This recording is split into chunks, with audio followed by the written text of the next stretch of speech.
principio, daros a todos las gracias. Entiendo que un día como hoy, a estas horas, pues es un esfuerzo el asistir al Salón de Actos del Colegio de Médicos. Muchas gracias. Esta tarde tenemos con nosotros a Joaquín Santolaya Forgas. Es un ginecólogo que se formó en la Fundación Jiménez Díaz. Aquí en Segovia tiene muchos compañeros de aquella etapa. Esta mañana hemos estado en el hospital a las 8:15 y la verdad que por lo que nos han contado, la gente ha salido muy contenta de la charla, de la sesión clínica que nos ha dado Joaquín. Joaquín, nada más terminar, en principio lo que hizo fue ir por la línea del diagnóstico prenatal. El problema es que aquí en España tenía esa vía pues, bastante dificultad para desarrollar. Y por desgracia pues tuvo que emigrar y se fue a Londres. De Londres se marchó a Estados Unidos y en Estados Unidos, tras un periplo por distintos estados, entre ellos pues ha sido profesor y científico en Harvard, también en el Instituto Nacional de la Salud Americana, ha estado en Texas, en la Universidad de Texas, en la Universidad de Illinois, y en la actualidad está trabajando en la Universidad de Rutgers en Nueva Jersey. Allí desempeña su actividad tanto asistencial, docente y de investigación. El hecho de traer a Joaquín, a mi amigo Joaquín, hoy aquí, evidentemente, si no fuera por la amistad, difícilmente podríamos haber sido capaces, en un colegio tan modesto como el de Segovia, tener esa capacidad de tenerle hoy entre nosotros. En principio, el tema de esta mañana que ha tratado iba encaminado al diagnóstico y al screening de errores de la meiosis. Y esta tarde Joaquín nos va a hablar de el tema de conceptos, de la utilidad de los conceptos de genética de poblaciones en la era ómica. La ómica hace referencia al conjunto de tecnologías diagnósticas derivadas del proyecto Genoma Humano, valiéndose de la informática. Sin lugar a duda, los avances logrados con estas técnicas han abierto la puerta a una nueva práctica médica que prevé respuesta a muchas enfermedades consideradas incurables. Por otro lado, su aplicación clínica está señalando la escasez de recursos que afectan a los profesionales para poder implementarla. Yo, hablando con Joaquín esta tarde, hemos empezado a diseñar y pensamos que esto no se puede quedar simplemente en una charla como la de hoy. Yo creo que se puede plantear que esto sea la iniciativa para que desde este colegio de médicos, de este modesto colegio de médicos, estemos al tanto de estas tecnologías que van a suponer, sin lugar a dudas, una innovación, como decía, un nuevo campo en estas ciencias. Por lo tanto, estamos planteándonos en años sucesivos ir actualizándonos, seguir en esta trayectoria y que sea Segovia pionera a través de Joaquín, que nos va a servir un poco de enlace para seguir formándonos y estar actualizados. No quiero acaparar más tu espacio, Joaquín. Ante todo, agradecerte desde esta presidencia y desde la Junta Directiva de este Colegio de Médicos tu presencia en Segovia. Y lo dicho, muchas gracias, Joaquín, y te dejamos que empieces cuando quieras.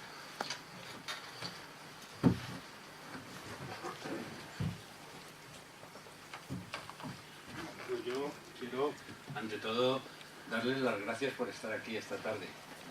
Dar las gracias por haberme invitado, por dejarme participar, ¿no? De estar en estos momentos. Es una ciudad entrañable y es una amistad entrañable la que tengo con mucha gente que hay en esta sala. Hay también hasta familiares y es un momento fantástico, ¿no? en mi vida. Entonces quiero dar las gracias. Es verdad que esta charla complementa la de esta mañana. La de esta mañana fue la charla que fue un poco más básica y más de aplicación clínica. en el sentido de que revisábamos el estado actual, ¿no?, del screening de anomalías cromosómicas, y hablábamos de las distintas variedades de screening que existen, y hablábamos de la meiosis como un proceso biológico que permitía mantener un número de cromosomas estable de generación en generación, y al mismo tiempo nos permitía esta diversidad que somos, ¿no?, como seres humanos, que todos somos distintos por este proceso de meiosis y reproducción sexual. Esta charla es complementaria, y es verdad lo que dice Enrique, y tiene razón, en el sentido de que la medicina va de alguna manera encaminada a utilizar nuevas tecnologías derivadas del programa Genoma Humano, y entonces pues el que él tome la iniciativa de empezar a invitar a determinada gente que está interesada en esta tecnología para poder aplicarla de forma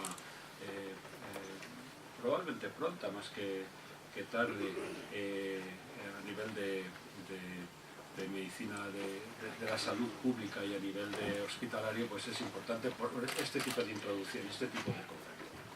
Bueno, yo voy a empezar enseguida, directamente aquí, a ver si sé hacerlo.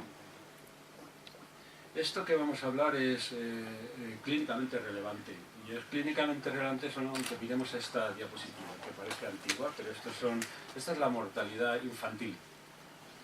Y cuando miramos a la mortalidad infantil, mirando a esta tabla, uno ve que aproximadamente, si sumamos estos tres, en esta ciudad inglesa o en esta otra ciudad inglesa, aproximadamente un 40 y tantos % en 1998, al final del siglo XX, eran esta mortalidad debido a problemas genéticos.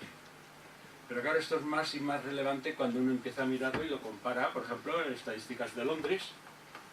En 1914, 14% eran relacionadas con problemas genéticos, y en 1954, 25%. O sea que este 40% que vemos que va aumentando la mortalidad infantil.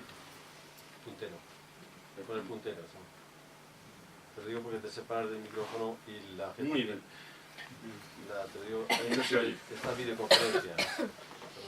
Bueno, pues si lo comparamos con estos otros años, vamos viendo que este porcentaje va aumentando, o sea que esto es relevante, y según vamos metiendo más tecnología, más moderna y más inclusiva, mayor será este porcentaje. Como enseguida la salud pública se dio cuenta de este problema, empezaron a diseñar programas de screening. El screening neonatal, por ejemplo, en New Jersey, incluye una serie de 31 enfermedades, más la sordera congénita, y desde ahí, como con un análisis de sangre, empiezas a utilizar este tipo de test que ayuda a seleccionar a pacientes que pueden tener esta enfermedad antes de que se manifieste, y de esa forma ha habido miles de niños que se han beneficiado de estos problemas, de estos programas de screening. Y claro, lo básico de un screening, los conceptos básicos para implementar programas de screening están bien descritos y todos los hemos aceptado, y decimos tenemos que saber cuáles son las características de la enfermedad que vamos a estudiar, tenemos que tener un test que es aceptable y que además es barato y que además se puede hacer en distintos medios, tenemos que tener una estrategia que nos permita explicar al paciente en qué consiste este test de screening, qué enfermedades estamos mirando y cuál va a ser el seguimiento en el caso de que haya un screening positivo, y cuál va a ser el protocolo que se va a seguir para ayudar a esta gente. Y eso tiene que ser un realismo, ¿no? Un realismo positivo, porque no todas estas enfermedades que estamos mirando necesariamente tienen un buen tratamiento. Entonces tienes que poder explicarles, si van a tener este tipo de screening, abrir puertas en el sentido de cómo vamos a ayudar, ¿no? Y por último, pues claro, siempre que hacemos un test de screening, sobre todo a nivel genético, tiene una implicación para no solo ese individuo al que le estamos tomando la muestra y analizando, sino a toda su familia. Y eso también es una implicación que se tiene que considerar cuando hacemos este tipo de test. Estas son las típicas preguntas que hacemos en nuestro departamento para saber si una persona debe ser referida para una consulta clínica genética. Y entonces empezamos a mirar, bueno, estos son lo que llamamos un sweep, que es una especie de barrido, y estas son las 8 preguntas. ¿Tiene usted en la familia alguien que tenga retraso mental, que tenga autismo, que tenga un problema al nacer que necesitó cirugía o que tuvo un defecto congénito? Las diapositivas, como están viendo, están en inglés. La charla va en español, pero los padres están familiarizados de alguna forma. Cuando van a muchos de estos congresos, no es raro que las diapositivas se estén presentando en inglés. Yo iré un poco deprisa, pero también dejaré esta charla está aquí en el colegio, y el que pueda estar interesado y lo quiera mirar más despacio pedirá una copia y se quedará con la copia, ¿eh? No hay ningún problema. Bueno, pues historia de cáncer, historia de una enfermedad genética, consanguinidad, exposición a drogas o a ámbitos ambientales que pudiesen alterar el desarrollo de un feto, etcétera, ¿no? Bien, hay una serie de normas sociales que se implementan de una forma un tanto arbitraria. Es curioso que en los años 80, por ejemplo, había este sentido moral de que cuanto más supiésemos y cuanto era obligatorio que nos hiciésemos el test de la alfa-fetoproteína para el tubo neural, o la amniocentesis si uno tenía 35, casi obligatorio, quiere decir que se entendía socialmente como que la amniocentesis a los 35 años, a los 37, a partir de los 35 años, ¿no?, se ofreciese, ¿no?, y se considerase. La verdad es que se implementaban por este sentido moral, porque no se sabía muy bien qué íbamos a hacer con aquellos resultados y cómo íbamos a actuar al respecto, pero se implementaban. Y esto, sobre todo, en Estados Unidos tuvo un efecto muy grande por el American College of Obstetrics and Gynecology, cuando puso esa alerta en el 85 en el que decía, es que nuestro objetivo es que el 90% de las pacientes para este año, en el 85, tengan este tipo de screening. Quiere decir que si no se lo ofrecen y el niño nace con un problema, habrá una demanda jurídica. Y eso ya implica, ¿no?, una tendencia hacia el screening al pensar que todo esto es positivo. Entonces, ese es desde donde partimos ahora mismo, de esta concienciación de que este tipo de estudios son positivos, y por eso mismo, ahora mismo hay este tipo de organigramas y este tipo de situaciones en las cuales para enfermedades genéticas en Estados Unidos pues miramos para si hay anomalías congénitas por ultrasonido, miramos si hay anomalías aneuploidías como el síndrome de Down, por otro tipo de test, y luego una serie de enfermedades metabólicas que tienen distinto origen en distintos sectores de la población, distintos grupos, y cómo vamos, dependiendo de ellos, pues hemos decidido poder ofrecerles, si eres de este grupo, además de esto que es universal, otra serie de test. Claro, desde ahí hemos llegado a esto, que es el nuevo test, ¿no?, que existe en el mundo, que es el Next Generation Sequencing. Ahora se puede uno secuenciar el genoma en horas y por un precio relativamente moderado. Entonces esto es un test importantísimo, porque claro, si yo soy capaz de con una muestra de sangre romper todo el DNA, secuenciarlo y por bioinformática, orientar todos esos trozos y al final compararlo con una secuencia que consideramos normal, y desde ahí empezamos a detectar mutaciones que uno pueda llevar a lo largo de su genoma, pues es un test increíble, ¿no?, a nivel de potencia que pueda tener, a nivel de el futuro que proyecta.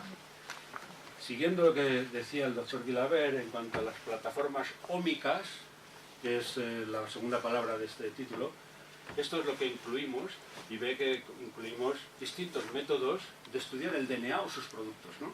El RNA, las proteínas, proteomics, transcriptomics, lo oyen cuando es el RNA, genomics, ¿verdad? Todo eso es lo que los omics implican.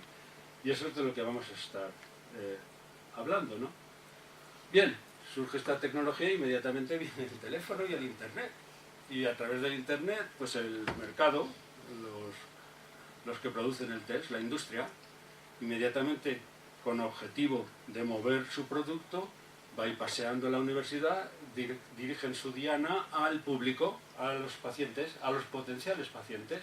Entonces, al informarles a ellos de que esto es posible, ellos piden al médico que por favor, oiga, que existe este test, que me interesa mucho, basados en ese concepto que hemos dicho antes de que parece que saber mucho puede ser bueno, ¿no? Más control. Y entonces desde ahí se rompe el paradigma habitual, que ha sido esa relación entre la industria y el médico con el paciente, y el paciente respondía al médico y el médico a la industria, y se distribuye. Ahora ya el médico y la universidad se convierte mucho más pequeño y la industria va directamente al consumidor y el consumidor utiliza a la universidad para que se lo apliquen y la universidad debe hacer report, dar los números, pues les gusta, no les gusta, estos son los problemas que vemos y se ha cambiado un poco este algoritmo. Pero les quiero enseñar una cosa que creo que espero que no se pase, pero si no, se lo voy a señalar. Miren, estos son 4 compañías americanas que ofrecen este tipo de test y en este tipo de test tienen también hasta el coste de este test y tienen también esto, counselor, que es, se responsabilizan ellos de explicar a la paciente, como decíamos antes, cuando hablábamos de las anomalías cromosómicas, de en qué consistía el test, qué es el síndrome de Down, qué puede hacer usted si este diagnóstico ocurre. No, la mayoría dicen no, usted es responsable. Si igual que nos ha encontrado, usted lo entiende, y si no, búsquese usted la infraestructura que se lo explique. Claro, eso es un poco más peligroso, ¿verdad? Que los test que estamos acostumbrados en los que el médico hablaba a los padres del test que íbamos a hacer al neonato y desde ahí vamos a organizarles el cuidado.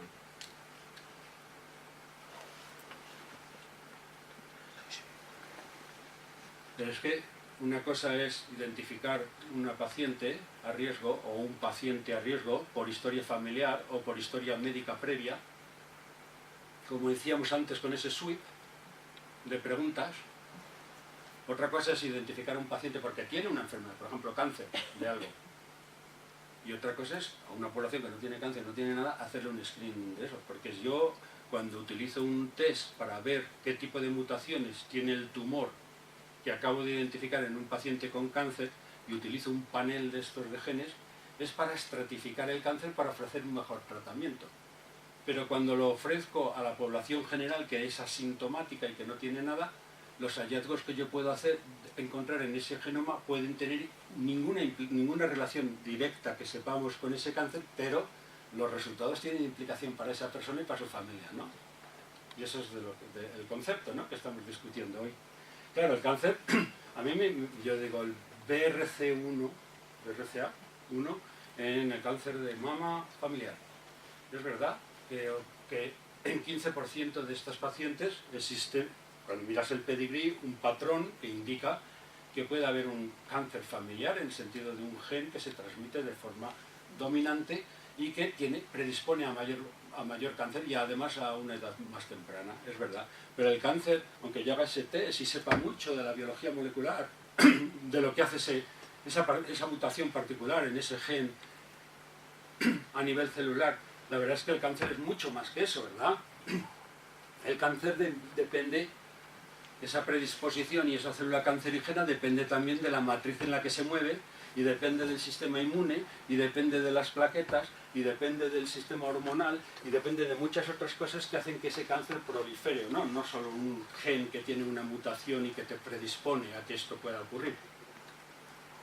Aplicar este tipo de concepto de screening de genes en este tumor puede ser muy productivo, pero por otro lado, aplicarlo indiscriminadamente a la población quizá no lo sea o pueda crear otros problemas. Bien, pues el objetivo de esta charla es básicamente hablar de estas 3 cosas. ¿Es verdad que podemos entonces estratificar a la población como más o menos riesgo? Muchas gracias. Muchas gracias. Un vaso de agua. Un sorbo de agua. Perdón. Es verdad que se puede hacer esto. Entonces vamos a revisar 3 conceptos que son básicos cuando llega la hora de hablar de genética clínica con pacientes. Y uno de ellos es el Hardy-Weinberg, que es un equilibrio que sabíamos en las poblaciones y muchos de ustedes se acordarán del 2pq y del p al cuadrado y del q al cuadrado, ¿no? Y lo vamos a mirar con algún ejemplo. El otro vamos a hablar un poco de cómo se mira un pedigrí y dentro de ese pedigrí las complejidades que se pueden encontrar y cómo se encuentran patrones, ¿verdad?, de herencia.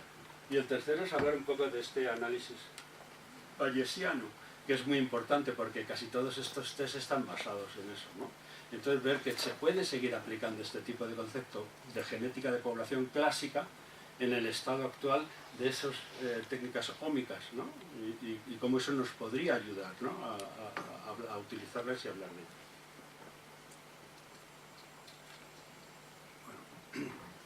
Bueno. Esto es la primera diapositiva, que es entender cómo ocurre el flujo de genes, ¿no? Y decir que el flujo de genes, en los cambios que puede haber a nivel de estas conversiones a nivel de un gen, de una base a otra, o de esta en este otro sentido, no son necesariamente 50-50, igual, el mismo número que ocurre en un sentido que en otro, eso es uno. Pero es que la otra es que esto, lo que viene a decir es que cuando en una población grande se incorpora una población más pequeña, tarda un tiempo los genes que entran nuevos en mezclarse con toda la población que existía antes. Mientras eso ocurre, las poblaciones están estratificadas a nivel genético. Hay unas que llevan un genoma distinto al otro, ¿no? Y ese gene flow, a nivel de cuando mira uno al mundo y mira las poblaciones, es importante entenderlo cuando vamos luego a mirar con un test que tiene prefijadas una serie de mutaciones que tiene una frecuencia distinta en distintas poblaciones. Porque la eficiencia de ese test no será igual, dependiendo de la estratificación de la población. Bueno, esto es lo que estábamos hablando del Hardy-Weinberg y haciéndolo un poco sencillo, solamente para dos alelos. Y un alelo es cuando tenemos dos visiones distintas escritas, ¿no? Dos visiones distintas del mismo gen. Un cambio en una base hace que un mismo gen pueda tener dos formas, ¿no? Dos alelos. Entonces, reduciéndolo a un alelo A y un alelo B, entonces individuos que tienen el alelo AA serán P al cuadrado, BB Q al cuadrado, y los que son heterocigóticos, que tienen el A y el B, esta sería la frecuencia. Utilizando esta fórmula y sabiendo que la probabilidad de este alelo P y Q es 1, desde ahí empezamos y aceptando que la población está en equilibrio, quiere decir que no está estratificada y que todos los miembros de la población son capaces de reproducirse de una forma similar, ¿no? De forma que los alelos fluyen, ¿no?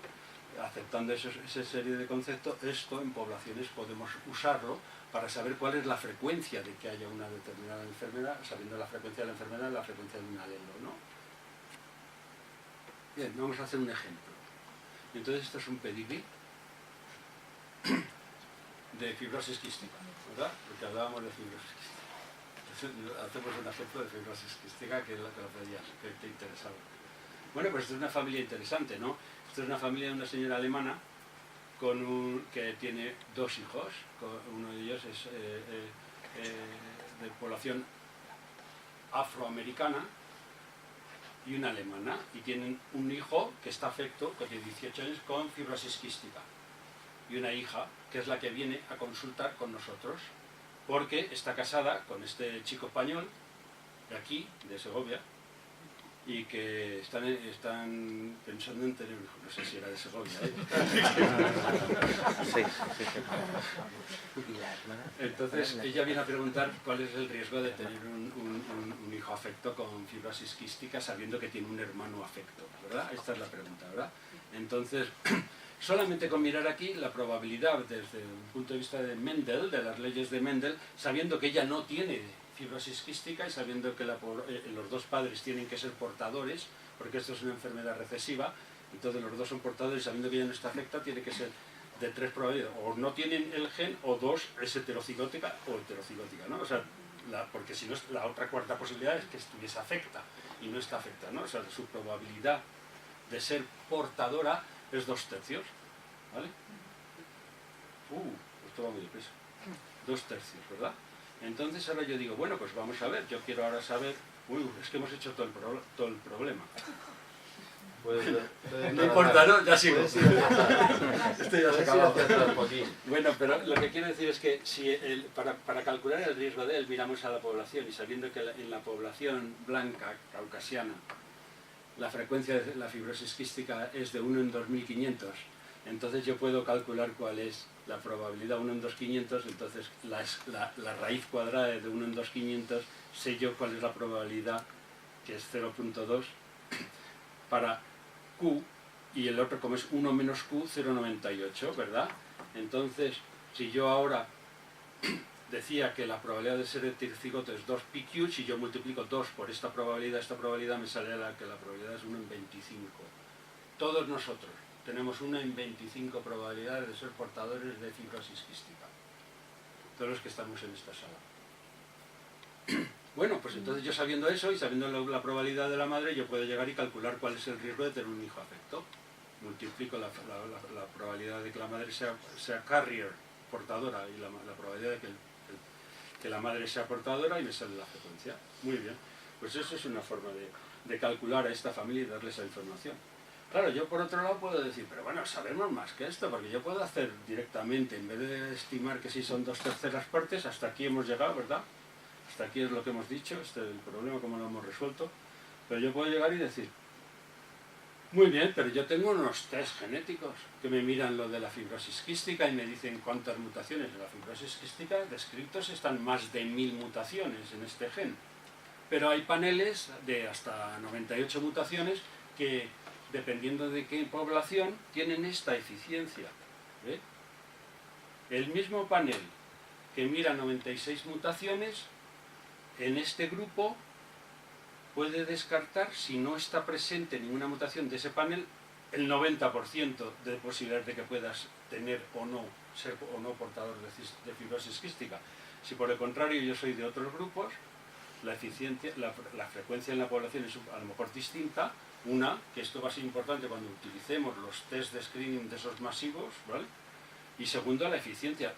En esa población hay muchas mutaciones que no están incluidas dentro del panel que estamos utilizando. El paciente paga lo mismo, pero la eficiencia del test es distinta, ¿verdad? Aquí solo lo reduzco a un 60% en vez de a un 90% utilizando este panel. Bueno, pero como yo además sé la mutación que tiene este individuo, yo puedo mirar si la hermana la ha heredado o no. Entonces yo puedo hacer el siguiente test, que es mirar la mutación en la hermana, y efectivamente ella es carrier. Tiene la misma mutación, porque al analizar al hijo, al secuenciar al hijo sabemos la mutación, miramos si la ha heredado la hermana, y efectivamente la ha heredado. Ya no son 2/3 partes, es 1. Ahora sí sabemos que ella es portadora, no está afectada, pero es portadora. Ahora ya le he puesto el italiano, ¿eh? En el marido, que es caucasiano, hemos descartado el 90% porque le hemos hecho este panel, ¿no? No hemos secuenciado. Y al hacer eso, con esta plataforma de 98 mutaciones, podemos ahora calcular el riesgo. Nos queda un 10% de 1 en 25, 1 en 250, entonces 1 en 250. Ahora, con esta información, hemos cambiado de 1 en 40 a 1 en 250 el riesgo para que esta pareja tuviese un niño afecto. ¿Cómo vamos modificando, verdad, el riesgo, ¿no? Y cómo, si ella está interesada con este tipo de resolución de un problema de forma simple, ¿no? Cómo podemos ir cambiando, y esa información cómo lo puede utilizar la paciente. Es importante porque una vez que llegas así a esta situación, tú puedes empezar a ofrecer opciones, ¿no? Como diagnóstico prenatal o diagnóstico preimplantación, con fecundación in vitro, etc., ¿no? Vas utilizando distintas alternativas clínicas para poder bypassear el riesgo que uno se pone con una cuenta, ¿eh? Después de este tipo de cálculo.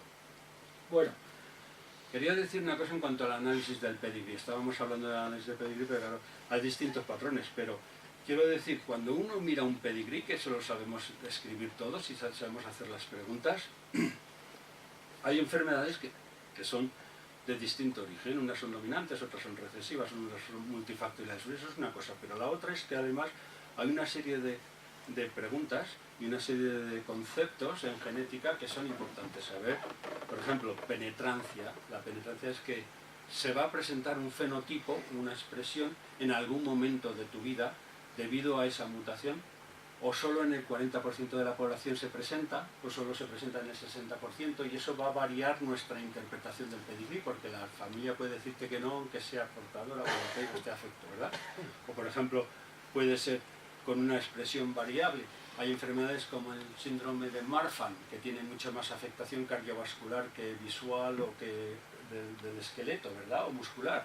Hay otras veces que lo que tenemos es lo que dicen fenocopias, ¿no? Las fenocopias es afectaciones por el ambiente que dan un fenotipo que parece que es síndrome, que es un síndrome, y sin embargo no tiene nada que ver. La rubeola, la exposición de la rubeola durante el embarazo afecta al corazón, puede afectar también los ojos, puede crear cataratas, puede dar sordera, y podemos creer que pertenece a un síndrome genético cuando es una interacción ambiental, ¿no? Infecciosa. Bueno, es precisamente por todo eso que todos estos estudios que se han hecho durante la década desde el 2000 al 2010, se llamaban White Genome Association Studies, este tipo de estudios que se gastó muchísimo dinero, ¿no? Muchísima gente en tratar de buscar asociaciones con polimorfismos, con partes del genoma, para poder identificar poblaciones a riesgo de determinadas condiciones, sobre todo las multifactoriales, las que no son mendelianas. Ha sido un fracaso, ¿no?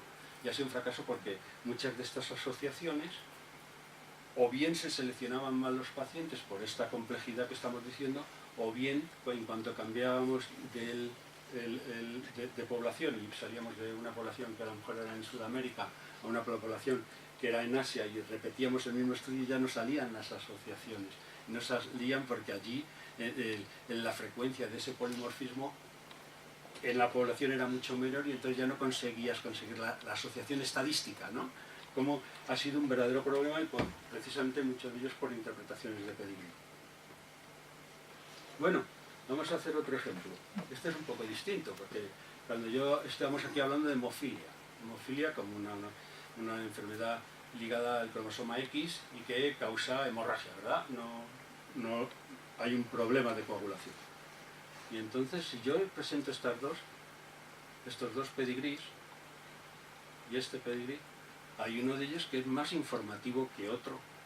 Por ejemplo, yo cuando miro aquí, veo que esta es la madre portadora, ha tenido 2 varones afectos con hemofilia, y esta es la que pregunta y me dice, oye, ¿y qué posibilidades tengo yo, ¿no? de ser portadora y tener un hijo afecto? Esa es la pregunta. Y aquí hace lo mismo. Ella viene y pregunta, una situación parecida, pero es distinta porque aquí ella tiene un hermano afecto, mientras que aquí tiene 4 hermanos no afectos. Eso tiene que ser contabilizado, eso tiene que modificar el riesgo. No puede ser que tengan el mismo riesgo